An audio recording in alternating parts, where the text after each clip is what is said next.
পরবর্তী 1 মিনিটে sum up করেন। 1 মিনিট আমার কথা আছে, আসলে please please please 3 minute, please 1 minute. 3 minute দেন প্লিজ, 3 মিনিট দেন প্লিজ। আচ্ছা 2 মিনিটে বলেন। পরবর্তী বক্তা মোহাম্মদ মাহবুবুর রহমান বেলাল, রংপুর 3, সময় 5 মিনিট। আসসালামু আলাইকুম ওয়া রাহমাতুল্লাহ। বিসমিল্লাহির রহমানির রহিম। মাননীয় স্পিকার, আপনাকে অসংখ্য ধন্যবাদ। আমি সর্বপ্রথম মহান আল্লাহর প্রশংসা করছি এবং সাথে সাথে আমার রংপুর 3 আসনের সম্মানিত সকল ভোটারদের আন্তরিক শুভেচ্ছা জানাচ্ছি, যাদের বিপুল রায়ে আমি আজ এই মহান সংসদে বাজেটের উপর কথা বলছি। মাননীয় স্পিকার, বাজেটকে অনেকেই উচ্চাভিলাষী বলেছেন। তার প্রেক্ষিতে আমাদের সরকার দলীয় মাননীয় কয়েকজন সদস্য বলেছেন এটা স্বপ্ন পূরণের বাজেট, স্বপ্নবাজদের বাজেট। স্বপ্ন দেখা ভালো, তবে যে স্বপ্ন অলিক স্বপ্ন বা দিবার স্বপ্ন বা স্বপ্ন বিলাস, এটা মনে হয় ভালো নয়, এটা ফলাফলও ভালো হয় না। আমার মনে হয় এই বাজেটে যে লক্ষ্যমাত্রাগুলো ধরা হয়েছে অনেকগুলোই আমাদের স্বপ্ন বিলাস। যেমন আমাদের মোট রাজস্ব আয় ধরা হয়েছে 6,95,000 কোটি টাকা, এবং এর মধ্যে এনবিআরকে রাজস্ব আয় দেওয়া হয়েছে টার্গেট 6,04,000 কোটি টাকা। অথচ এটা আমাদের রাজস্ব আয়ের 86.9%। কিন্তু আমরা দেখছি বিগত অর্থ বছরে এপ্রিল মাস পর্যন্ত রাজস্ব আয় করেছে এনবিআর মাত্র 3,26,000 কোটি টাকা। তা 3 লাখ থেকে 6,04,000 কোটি টাকা আদায় করা কীভাবে সম্ভব? এটা মোটেও বাস্তবসম্মত বলে হয়েছে মনে হয় না। এখানে ঘাটতি হবে। এমনিতে আমরা এই বাজেটে 2,43,000 কোটি টাকা ঘাটতি ধরা হয়েছে। এই ঘাটতি এবং এনবিআরের অনাদায়ী ঘাটতি মিলে এইটা ওগুলা কোত্থেকে আসবে? আসার জন্য দুটো পথ। একটা হলো নতুন টাকা ছাপানো। নতুন টাকা যদি ছাপানো হয়, অর্থ ছাপানো হয়, তাহলে এটা মানি সাপ্লাই বাড়বে এবং অর্থনীতির খুব মৌলিক সূত্র অনুযায়ী যখন মানি সাপ্লাই বাড়ে সম্পদের তুলনায়, উৎপাদনের তুলনায়, তখন মুদ্রাস্ফীতি বা ইনফ্লেশন অবধারিত। মুদ্রাস্ফীতি হলে দামের স্তর বাড়বে, সমস্ত দ্রব্যের মূল্য বাড়বে এবং জনগণের কষ্ট হবে। মাননীয় স্পিকার, তাই এই বাজেট এটা এই লক্ষ্যটা টার্গেটটা অবাস্তব হয়েছে বলে আমি মনে করি। আমাদের সক্ষমতা কম। আমাদের বাজেটের জন্য অনুকূল পরিবেশ দরকার মাননীয় স্পিকার, কিন্তু আমাদের সমাজে কি দেখছি আমরা? গতকালকেও নারায়ণগঞ্জে একজন এমপির পুত্র ধরা পড়ছে এই চাঁদাবাজি করতে গিয়ে। আমাদের 100 দিনে 150টা খুন হয়েছে মাননীয় স্পিকার। পরশু দিনও গাইবান্ধায় ছাত্র শিবির একজন তাকে খুন করা হয়েছে জবাই করে, দিনে দুপুরে। তার কোনো বিচার হয় না, তার আসামি ধরা পড়ে না। ধর্ষণ হয়েছে 100, যার মধ্যে রামিসার মতো নাবালিকা মেয়েছে 39 জন।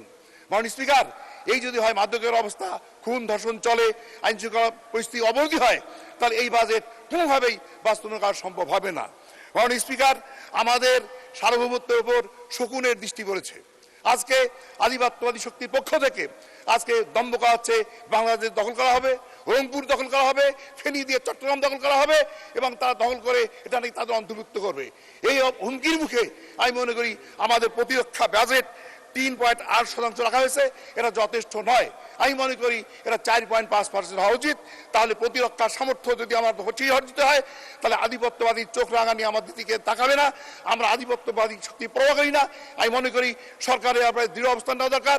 এ ব্যাপারে তাদের হুমকির ব্যাপারে তীব্র প্রতিবাদ এবং নিন্দা করা দরকার, যেটা আমরা দেখছি না মাননীয় স্পিকার। আমরা মনে করি যে এই বাজেট যে বাস্তবায়ন হবে তার মধ্যে প্রধান একটা অন্তরায় রয়েছে। মাননীয় স্পিকার, আপনি জানেন যে আমরা 12 ফেব্রুয়ারি 2টি ভোট আমরা দিয়েছিল জনগণ। এটি ছিল এমপি নির্বাচনের ভোট, আর ছিল গণভোট। গণভোটের রায় সংস্কার প্রস্তাব এখনো মানা হয় নাই, বরং আমরা জনগণের আশা হচ্ছে গণভোটের আলোকে ভোট বিজয়ী হয়েছে 70%, এজন্য সংস্কার হবে। সংস্কার না হয়ে বলা হচ্ছে যে আমরা গণভোটের রায় মানতে বাধ্য নই।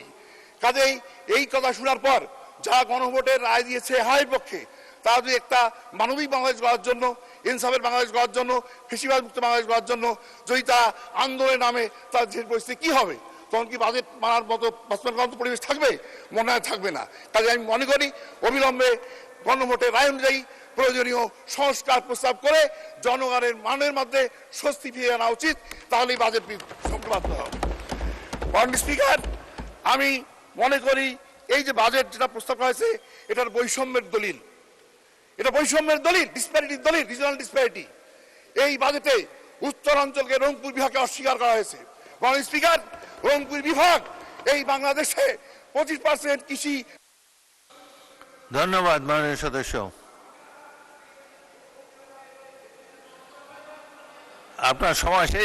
এক মিনিট, পরবর্তী 1 মিনিটে সাম আপ করেন। 1 মিনিট আমার কথা হচ্ছে আসলে please please please 3 minute, please, 1 minute. 3 minute দেন প্লিজ, 3 মিনিট দেন প্লিজ। আচ্ছা 2 মিনিটে বলেন। জি মাননীয় স্পিকার, আমাদের রংপুরে তিস্তা মহাপরিকর মানুষ কাঁদছে অসহায়ের মতো। আজকে তিস্তা মহাপরিকর আলোচনা হয়, কিন্তু এর কোনো বাস্তবায়নের সুনির্দিষ্ট এখানে বরাদ্দ নেই। এই বরাদ্দ দিয়ে অবিলম্বে তিস্তা মহাপরিকর বাস্তবায়ন করার জন্য আমি দাবি জানাচ্ছি। আমাদের সিটি কর্পোরেশন একটি দ্বিতীয় বৃহত্তম বাংলাদেশের সেই সিটি কর্পোরেশনে 1 টাকাও এখানে বরাদ্দ দেওয়া হয় নাই। এটা বৈষম্য ছাড়া কিছুই নয়। মনে রাখবেন, এই রংপুর আবু সাঈদের রংপুর, যে আবু সাঈদের আত্মদানের কারণে আজকে আমরা এখানে সংসদ সদস্য হতে পেরেছি, আপনি স্পিকার চেয়ারে বসতে পেরেছেন। সেই রংপুরকে অস্বীকার করলে রংপুরের মানুষ তা মেনে নেবে না, আমরা মানতে পারি না। রংপুর যদি মনে করে যে তার ন্যায্য অধিকার দীর্ঘদিন বঞ্চিত হচ্ছে, তা রংপুরের মানুষ আর বসে থাকবে না, তা আন্দোলন করবে তাদের ন্যায্য অধিকার আদায়ের জন্য, এবং সেই আন্দোলনে তা অবশ্যই বিজয়ী হবে। আমরা সেই জায়গার লোক যেখানে জাগো ভাই কণ্ঠে সবাই সে আহ্বান জানিয়ে আমরা সবাইকে আন্দোলনে আহ্বান জানাবো ন্যায্য অধিকার আদায়ের জন্য। মাননীয় স্পিকার, আমার রংপুরে অনেক সমস্যা মেডিকেল কলেজের ব্যাপারে বারবার বলেছি, সে সমস্যার সমাধান হয়। মাননীয় স্পিকার, মেডিকেল কলেজে অমানবিক পরিস্থিতি বিরাজ করছে। সেখানে অমানবিক একটা স্বাস্থ্য সংকট তৈরি হয়েছে, জনবল নেই। সেখানে 8টা রুগী আসে, ফ্লোয়ে থাকে, করিডোরে থাকে। আমরা বারবার গিয়েছি, লোকাল এমপিরা গিয়েছেন, সেখানে যন্ত্রপাতি নাই, অকেজো। সেখানে জনবল নেই, সেখানে আপনার কি বলে দালাল চক্রের দৌরাত্ম। এই সমস্ত দূর করার জন্য অবিলম্বে দাবি করছি। মাননীয় স্বাস্থ্যমন্ত্রীকে আমাদের রংপুর মেডিকেল ভিড় করার জন্য সবিনয় অনুরোধ করছি। আমাদের এখানে একটা বিশ্ববিদ্যালয়, মেডিকেল বিশ্ববিদ্যালয় হওয়া দরকার, এবং প্রযুক্তি বিশ্ববিদ্যালয় আমাদের ছিল, এটা হাইজ্যাক হয়ে গেছে। এই প্রযুক্তি বিশ্ববিদ্যালয় অবিলম্বে সেখানে প্রতিষ্ঠা করতে হবে, কৃষি বিদ্যালয় দিতে হবে। রংপুর উন্নয়ন কর্তৃপক্ষ বলা হয়েছে, তার কোনো বরাদ্দ নাই, তার বরাদ্দ দেওয়া উচিত। নন এমপিভুক্ত সব শিক্ষা প্রতিষ্ঠান বিভক্ত করতে হবে এবং একাডেমিক ভবন নির্মাণ করতে হবে। সদর উপজেলায় উপজেলা কমপ্লেক্স এবং হেলথ কমপ্লেক্স দাবি করছি আমি। আইটি পার্ক একটা ছিল, ওটা কাজ বন্ধ হয়েছে, এটা অবিলম্বে শুরু করার জন্য দাবি। ধন্যবাদ মাননীয় সদস্য।